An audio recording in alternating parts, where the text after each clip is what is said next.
Ever wonder how the NFL scouts edge prospects for the upcoming NFL draft? Stay tuned as we reveal the 3 key traits that you need to know when you break down film.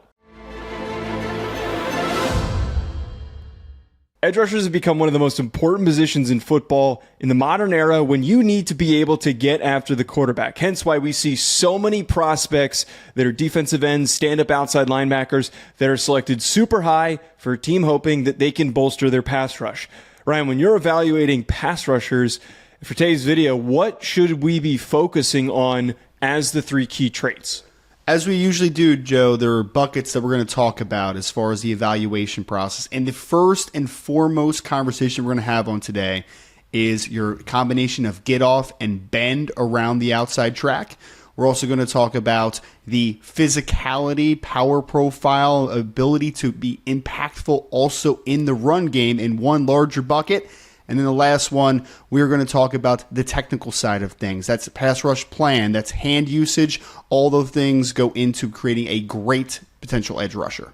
Starting off with overall encompassing thought of just athleticism, but we can be very specific at what types of athleticism we want in a premier edge rushing prospect. Bend is always the most important thing that I am attracted to, that I'm focused on. How flexible are you? How capable are you of recontorting your body if things don't go the way that you planned at the start of the rep? And then on top of this, get off. How quickly can you get off the ball? If you had to break those down a little bit further, how would you describe that combination of bend and get off? Well, I think get off is so important because whether you are a speed rusher or you're a power-based rusher, even you're a nuanced rusher, you have to be able to threaten the outside shoulder of an offensive tackle. And that get off is so important because immediately if you have a good get off and you get to the top of the track in a hurry, you put an offensive tackle potentially into conflict. And when an offensive tackle gets in conflict, Joe, that bend can show up in a couple different ways. The ability to obviously win outside track and not break momentum working to the quarterback, but also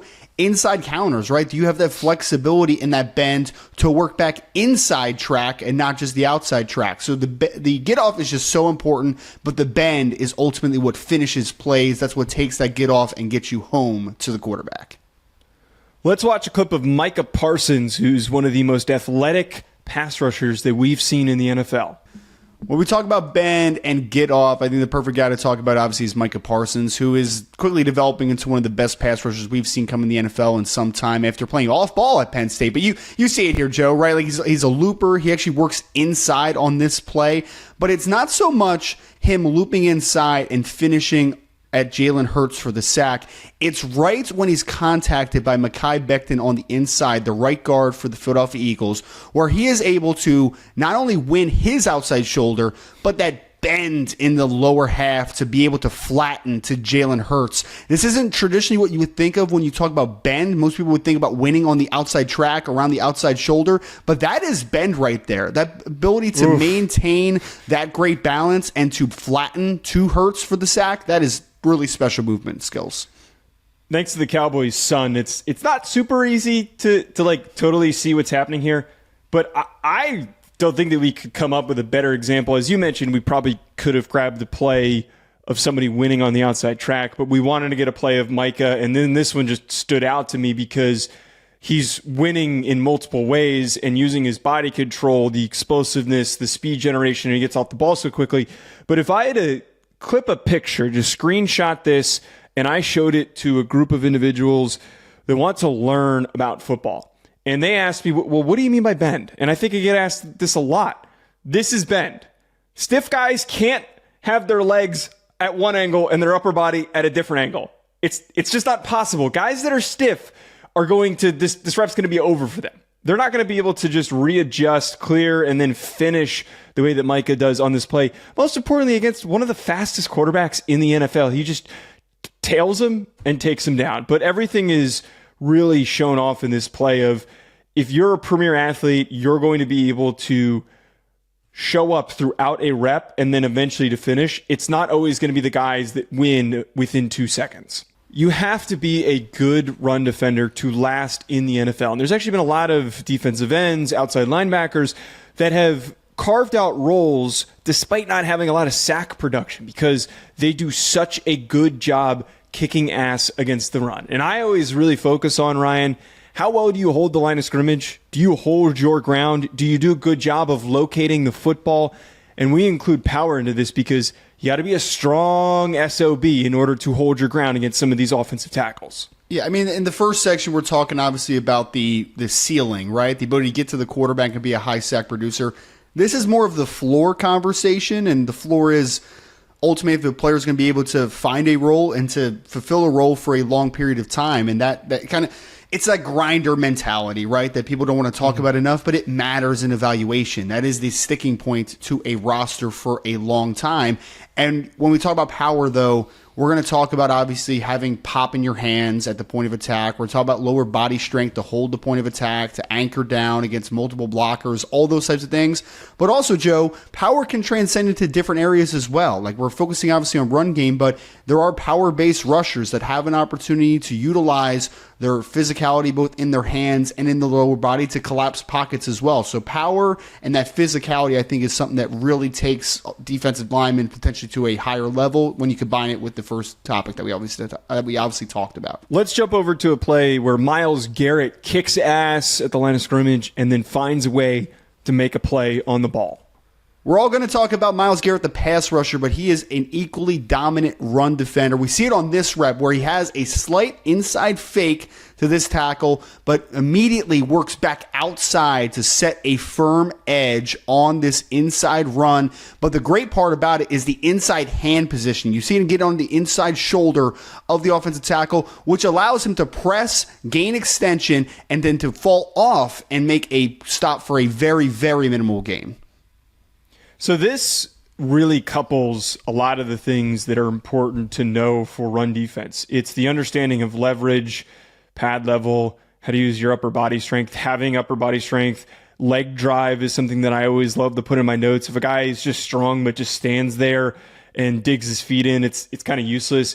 He is able to stay low despite not really sinking underneath an offensive lineman, but staying lower than him. Low man wins, getting extension with a long arm like you brought up, having the awareness to know where he needs to be on this play as it almost looks like there's a path opening up, but because he maintains his ground, keeps his head up, he locates the football super, super easily. I just would like to emphasize, Ryan, that being able to locate the football is another thing that I think gets missed a lot of times when we're talking about pass rushers or defensive linemen, rather, that are good run defenders. Just because you're beating up a tackle and you get distracted by that tackle, it does not mean that you're a good run defender. You got to find the football and you got to make plays. Yep, finishing plays, awareness, spatial awareness, understanding what is developing in front of you from a blocking perspective, understanding and being able to locate ball carriers is a very hidden skill. I 100% agree.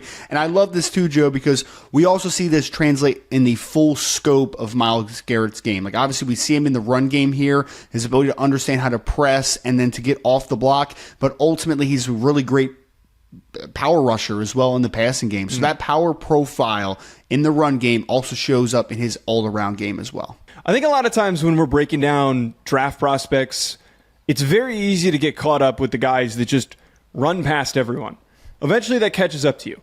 And the way that you end up translating to sustained success in the NFL is by learning how to use your hands. But most importantly, knowing what you're doing with your hands before the snap, during the snap, after you've cleared a blocker. All of those things come into this formula of creating the perfect edge rusher. How would you further elaborate what a defensive end outside linebacker that has a great pass rush plan, what does that look like? I mean, it's a lot of different things. Obviously, when you're going to the NFL, you're working against offensive tackles that, I mean, let's call it what it is. Some of these dudes nowadays, like the Trent Williams of the world, they look like they were built on a different planet. You know, like they have long arms, they're freakishly athletic, they have good recovery ability.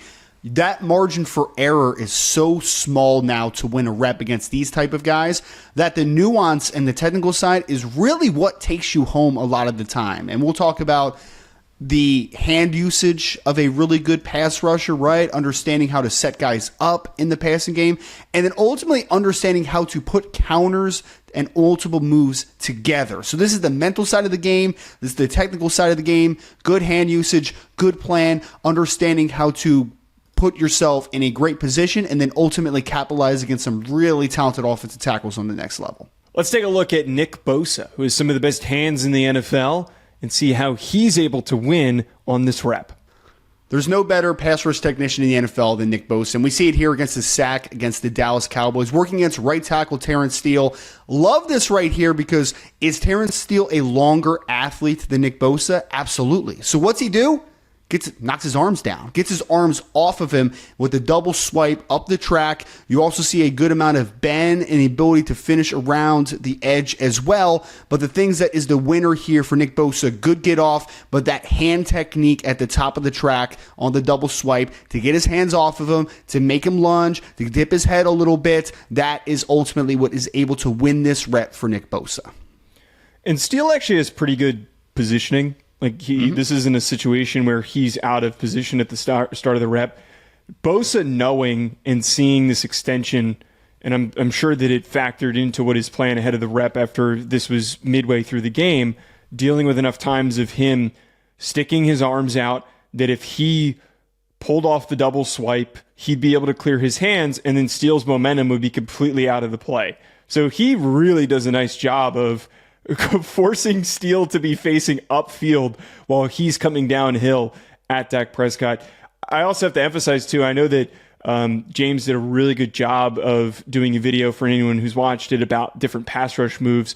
I think that we should kind of focus on here how difficult it can be to pull off the double swipe. It requires really good technique. It requires good balance because you're putting yourself in this position where you're trying to throw a lineman behind you basically with the way that you're pulling this off. So having a more detailed nuance than just clubbing or just trying to run past a offensive lineman, I think that there is an unrecognized level of detail that goes into winning this play. Thanks so much, everybody, for tuning in. We're going to be back with another How to Scout video. We'll talk to you folks later. Comment below who your favorite defensive end is in the NFL.